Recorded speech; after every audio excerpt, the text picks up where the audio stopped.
Assalomu alaykum hurmatli kuzatuvchilar, sizlar bilan mana shu misolni ko'ramiz. A minus 1 taqsim A teng bo'lsa 2 taqsim 3 ga so'ralgan narsa A ning 4-chi darajasi plus 1 taqsim A kvadrat. Xo'p, misolni ishlamasdan oldin A minus B ning kvadratini bilishimiz kerak bo'ladi. Ya'ni A kvadrat minus 2AB plus B kvadratga teng. Xo'p, ikkala tarafni kvadratga oshiramiz.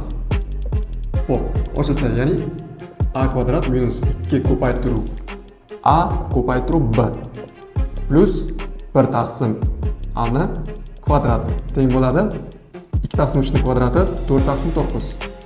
Yozamiz. A kvadrat minus AA bir xil qisqaradi. 2 ko'paytiruv 1 2 qoladi. Plus 1 taqsim A ning kvadrati teng bo'ladi 4 taqsim 9. Minus 2.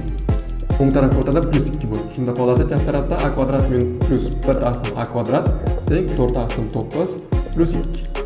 Shunda qoladi 1 taqsim A kvadrat teng umumiy makraj 9 dan. Shunda 4 plus 2 ko'paytiruv 9 22 taqsim 9.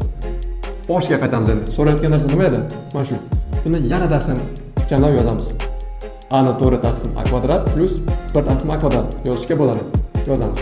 Taqsim A kvadrat plus 1 taqsim A kvadrat. Boshiga qaytsak qani? Umumiy makraj bir xil, to'g'rimi? A kvadratdan. Ya'ni suratda qo'shilib ketadi. A ni 4 plus 1. Shunda o'zini berar ekan. Qisqaradi. A kvadrat plus 1 taqsim A kvadrat. Qaraymiz. Topdaymiz. A kvadrat plus 1 taqsim A kvadrat necha ekan? 22 taqsim 9.